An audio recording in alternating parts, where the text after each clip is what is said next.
ஆறடி வரிசையில் வரக்கூடிய ஒரு பாடம். இந்த ஆறடி வரிசையில் வரக்கூடிய ஒரு பாடம் என்னன்னா, இது கிட்ட வரும். இது ஒரு வகையான ஏமாத்து பாடம். இது இருக்குது, இழுத்து இப்படி குத்துறோம் காலுக்கு, இந்த குத்து காலுக்கு வரணும்.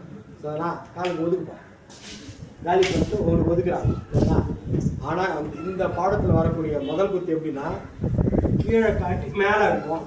எப்படி காலுக்கு வர்ற மாதிரி காட்டி மேலே இருக்கும். இதுதான் முதல் குத்து. இப்படி கீழே காட்டி மேலே போகும். போன மூஞ்சி பரட்ட மூஞ்சி தலைக்கூடாது. அடுத்தது உருவி செய்யக்கூடிய பாடம். ஒரு உருவி ஒரு தலடி, ஒரு உருவி மறாவது தலடி. இதே ஒரு முனையிலிருந்து மறுமுனைக்கே சிலம்பு போய் வரக்கூடிய பாடம். அதுதான் நம்மளுடைய மாணவர் செய்ய போகிறாங்க. நன்கு பாடத்தை பாருங்க. சமநிலைக்கு வாங்க, ஒன்றி நிலைக்கு மாறுங்க, ஆரம்பிங்க.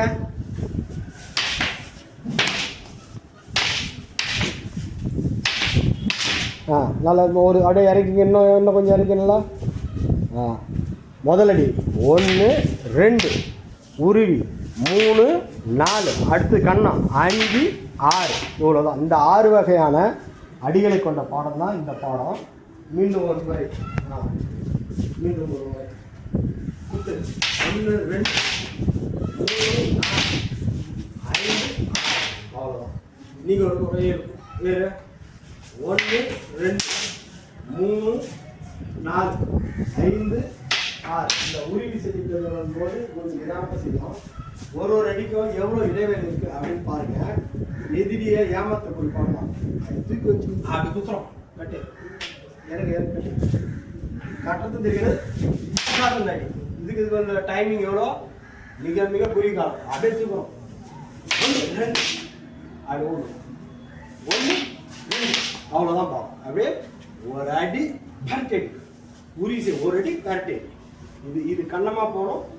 2வது பரட்டை எப்படி வேணாலும் செய்யாது. விலா அடி கொடுக்கலாம். இந்த மாதிரி இது போன்ற அடிகளை கொண்ட பாடம் தான் இந்த 6 அடி வரிசை. இந்த மாதிரி பாடங்கள்லாம் நான் திருஞான சம்பந்த ஆசிரியர்கிட்ட கற்றுக்கினேன். இந்த அடி வரிசை பாடத்தை அவருடைய பாடம் தான் இது. ஒரு பாடமும் நான் எந்த ஆசிரியர்கிட்ட கற்றுக்கினேன், எனது நண்பர்கிட்ட கற்றுக்கினேன்னா அப்படின்றது எல்லாத்தையுமே உங்களுக்கு இல்லாவே சொல்ல காரணம் என்னன்னா, எல்லா விதமான பாடங்களும் ஒரு ஆசிரியர்கிட்ட கிடைக்கல. நம்ம சிலம்பக்கலை கடல் போன்றது. இதில் ஏகப்பட்ட பாடங்கள் அடங்கியிருக்கு. இன்றைக்கி காட்டுறது 6 அடி வரிசையில் வரக்கூடிய ஒரு வகையான பாடம். இந்த மாதிரி 16 வகையான அடி வரிசை இருக்குது. இதே போல் தான் 9 அடி வரிசை, 10 12 16 32. இது இல்லாமல் கோர்வைன்னு பாடம் இருக்குது. இதுமாரி சிலம்பத்தில் ஏகப்பட்ட பாடங்கள் இருக்குது. அதெல்லாம் நம்ம கற்றுக்கொண்டு ஒரு மேடையில் இறங்கி செய்யணும்னா மிக பார்ப்பதற்கு மிக அழகாக நேர்த்தியாக இருக்கும். இன்றைக்கு 2 மாதங்கள் கூட கற்று தேராத பல பேர் தங்களை தாங்களே ஆசிரியர் என்று சொல்லிக்கொண்டு யூடியூப்பில் வீடியோ போடுறாங்க. அது பார்க்க வருத்தமாக இருக்குது. அவங்க ஒருத்தர் கையில் கம்பு எடுத்து சுத்தத்தை வச்சே தெரிஞ்சிடும் அவங்களுக்கு எந்த அளவுக்கு அனுபவம் இருக்குது. அதுக்கு அடுத்தபடியாக இந்தமாரி அடிவரிசை பாடங்கள்லாம் யாரும் செய்வதில்லை. மிக குறைவான ஆசான்கள் தான் செய்கிறாங்க. சிலம்ப கலைஞர்கள் அந்த மாதிரியான அடிவரிசையை நன்கு பயிற்சி பண்ணுங்கள். மீண்டும் ஒரு முறை இந்த பாடத்தை செய்யுங்க.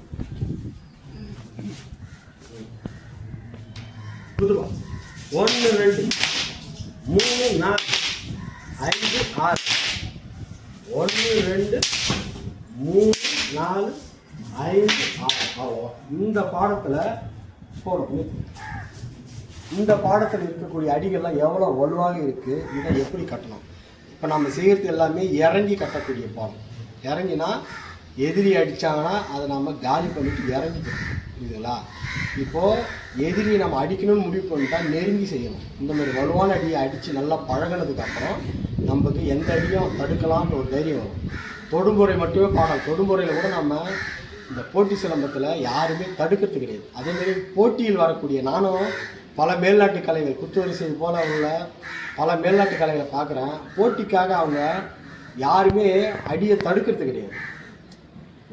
1 2 குத்து முகத்துலேயோ எங்கேயோ விழுந்து கீழே சாட்சின்னு அதுதான் பார்க்குறாங்க. அடிப்படாமல் நம்ம விளாடோன்னா எல்லா அடியும் தடுக்க தெரியும்.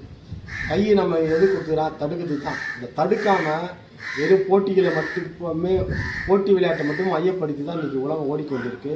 உண்மையான கலைகளை கற்றுக்கொள்ளவும் இந்த போன்ற நுணுக்கமான பாடங்கள் விலாவாரியான விளக்கத்தோடு உங்களுக்கு கிடைக்க வேண்டும் என்றால் எங்களுடைய சேனலை சப்ஸ்கிரைப் பண்ணி பெல் பட்டன் அழுத்தி உங்களுடைய மேலான கருத்துக்கள் தெரிவிங்க. அடுத்த வீடியோவில் இதோட சிறந்த பாடத்தை சந்திக்கிறேன். நன்றி, வணக்கம்.